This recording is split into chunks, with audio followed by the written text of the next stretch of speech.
Hello दोस्तों, शिव चर्चा भजन channel में आप सभी का स्वागत है। आशा करती हूँ आप सब अच्छे होंगे, मैं भी ठीक ही हूँ। आज मैं सोमवारी का व्रत का कथा में एक सुनाने जा रही हूँ। किस तरह भगवान वरदान देते हैं और किस तरह भक्त का आशीर्वाद देते हैं, वरदान देते हैं। चलिए, सुख और दुख दोनों को वरदान देते हैं। तो चलिए, पहले तो दुख का वरदान देते हैं, फिर सुख का देते हैं, फिर दुख का। इसी तरह ही भगवान भक्त का जिंदगी संवारते हैं और मनुष्य का सुख दुख इसीलिए हम लोग का आते रहते हैं। तो चलिए कथा की ओर चलते हैं। अच्छा लगे मेरा कहानी तो लाइक कीजिएगा, शेयर कीजिएगा, चैनल को सब्सक्राइब जरूर कर लीजिएगा ताकि भक्ति भरा कथाएं और भजन हम सुना सकें।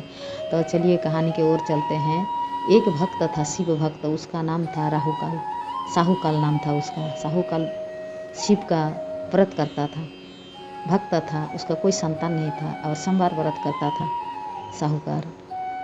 तो सोमवार व्रत करता था तो भगवान का सावन सोमवार का व्रत करते करते देखिए, पूजा पाठ में मन लगा के करना चाहिए। कभी ये नहीं सोचना चाहिए कि अब भगवान नहीं देखते हैं, नहीं वरदान देंगे। अपना मन विश्वास अटूट जगाए रखना चाहिए अंदर दिल से। उसी तरह तो साहूकार क्या किया, बहुत दिन पूजा पाठ किया, भक्ति किया और सोमवार व्रत करते रहा। वो कभी सोमवार व्रत छोड़ा नहीं और सोमवार व्रत किया, कथा सुना। वो एक आसरा में लगा हुआ था कि भगवान शिव हमें ज़रूर दया करेंगे और हमें पुत्र का सुख प्राप्त होगा। इसी आशा भरोसा में साहूकार भगवान शिव का व्रत करते रहा। तो ऐसे दिन बीतता गया। तो एक बार कुछ दिन के बाद साहूकार की पत्नी का एक संतान हुआ, एक पुत्र हुआ। तब माँ पार्वती ने बोली कि हे प्रभु, इतना दिन आपका व्रत किया और एक पुत्र दिए, इसको अच्छा किया, अब इसका बहुत सुख प्रदान किए प्रभु। तब शिव जी बोल रहे हैं माता से कि नहीं पार्वती, ये तो कुछ दिन का सुख है, फिर इसका दुख ही दुख है। तब बोले वो कैसे? तब आप देखते जाइए।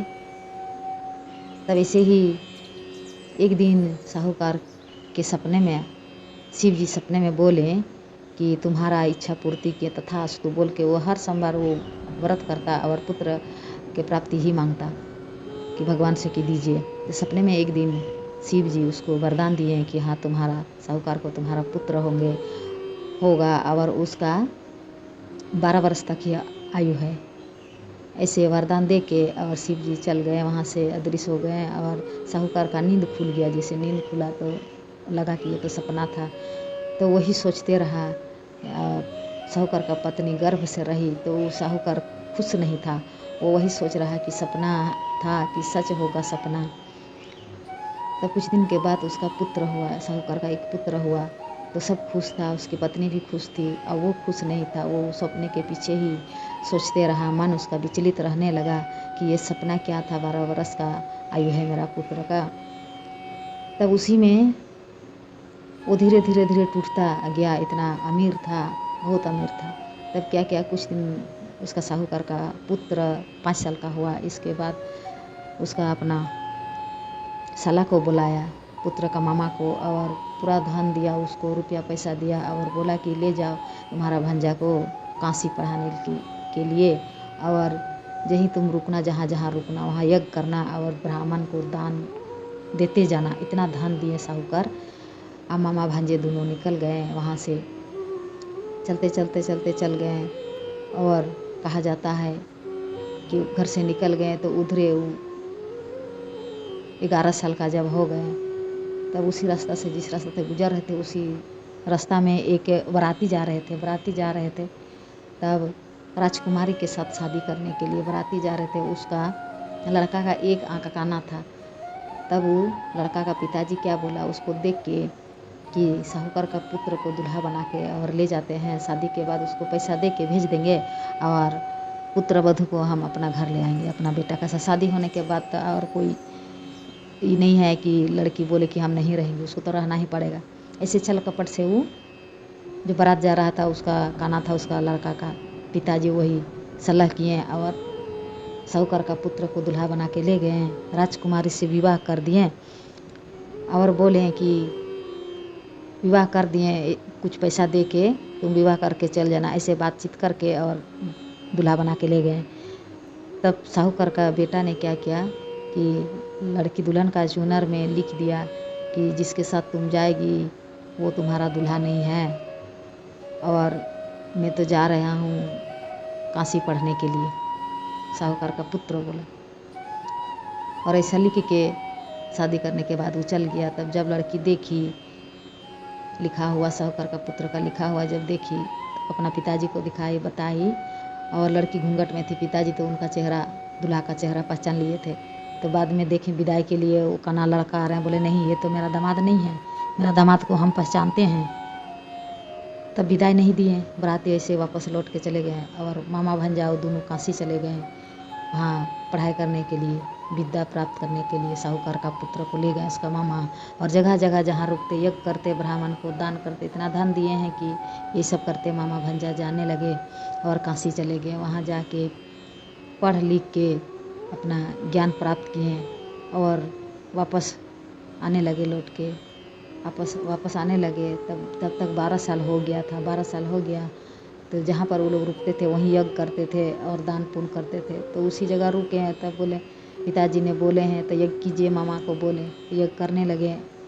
और साहूकार का लड़का बोला कि मामा मुझे अच्छा नहीं लग रहा है। तो मामा जी बोले कि जाइए थोड़ा आराम कर लीजिए, तब तक हम यहाँ यज्ञ कर रहे हैं और ब्राह्मण का दान दक्षिणा हम संभाल लेंगे, आप आराम कर लीजिए।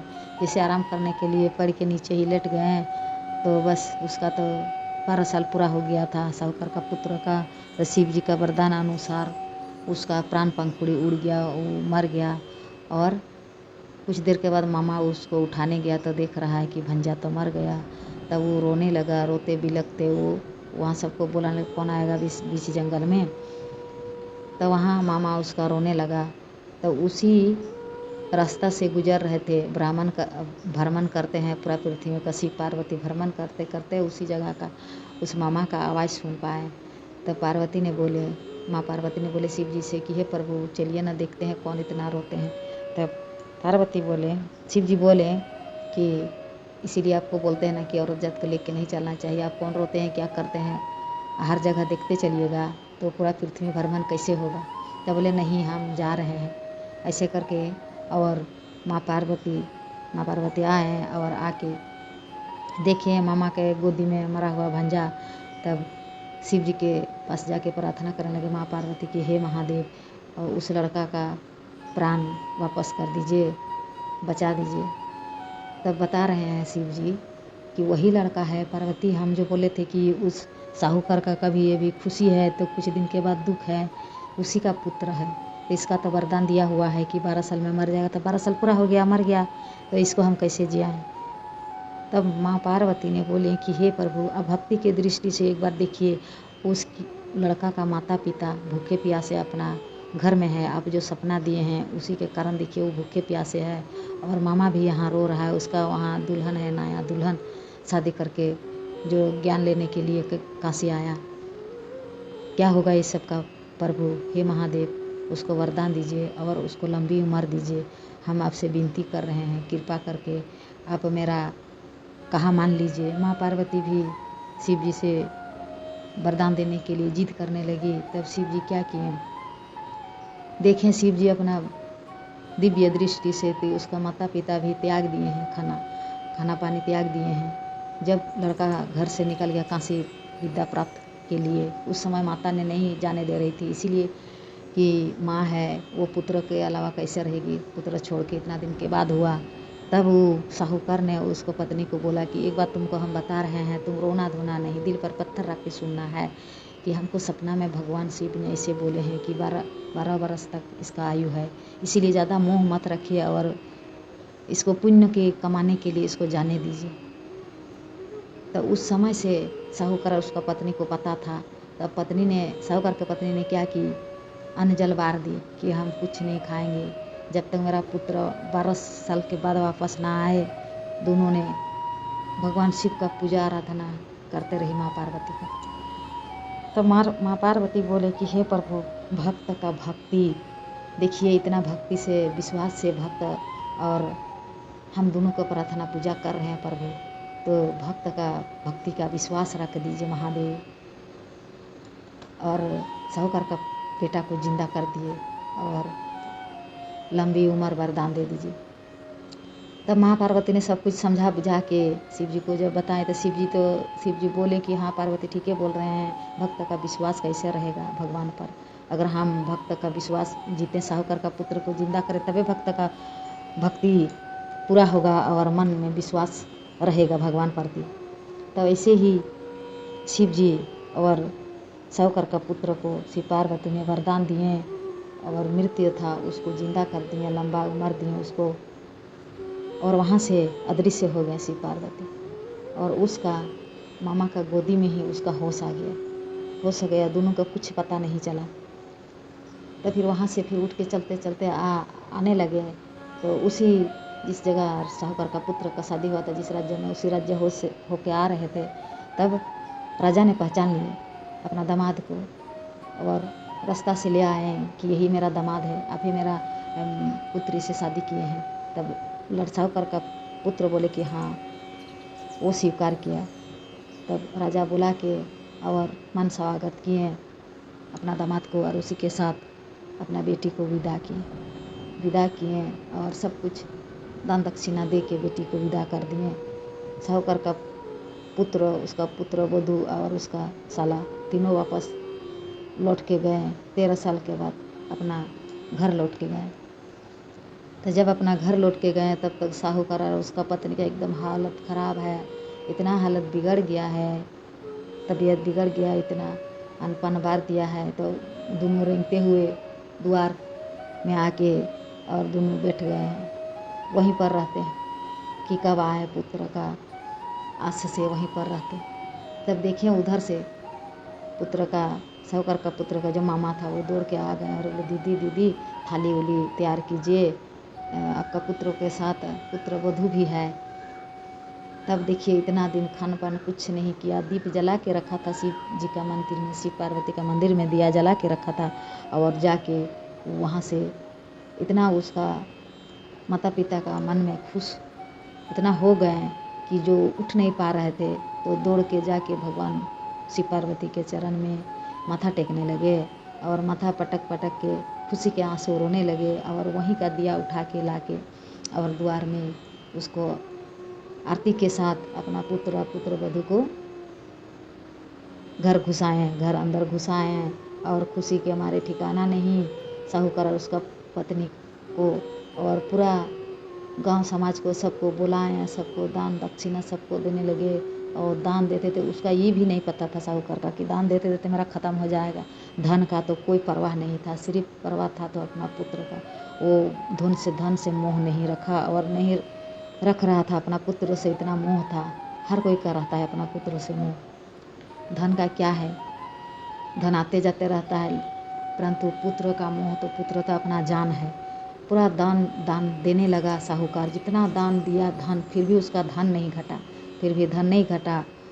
और दान पुण्य करने के बाद बेटा और बहू को देखने के बाद साहूकार और उसका पत्नी ने अन्न जल ग्रहण किया भगवान का पूजा आराधना करने के बाद। तो रात में जब सोया तब साहूकार का सपना में फिर शिव पार्वती आए और आके साहूकार भगवान शिव का पूजा आराधना कर रहा है। उसी समय शिव पार्वती आशीर्वाद दिए उसको और बोले कि हे साहूकार, तुम निष्ठा भक्ति तुम्हारा पत्नी का देख के तुमको पुत्र वरदान में पुत्र दिए और उसका आयु 12 साल था। हम उस दिन भी सपना में तुमको बताएं, परंतु उस सपना को तुम अंदर दिल में सच मान के रहा और सच वही था हकीकत। फिर हम आज तुमको सपना में बता रहे हैं कि तुम्हारा पुत्र का लंबी उम्र हो गया और सुखी से रहो, पुत्र वधू लेके पति पत्नी और धन संपत्ति से भरा पूरा रहे। तुम मेरा भक्त है, शिव पार्वती का भक्त तुम है। जो शिव पार्वती का भक्त रहता है उसका कोई चीज़ में कभी कष्ट दुख तकलीफ परेशानी नहीं होता है, सदा सुख और सदा खुश रहते हैं। तथास्तु बोल के और शिव पार्वती अदृश्य हो गए। दोस्तों मेरा कहानी समाप्त हो गया। जो भगवान का भरोसा विश्वास करे भगवान जरूर उनका पूरा करते हैं। हर हर महादेव।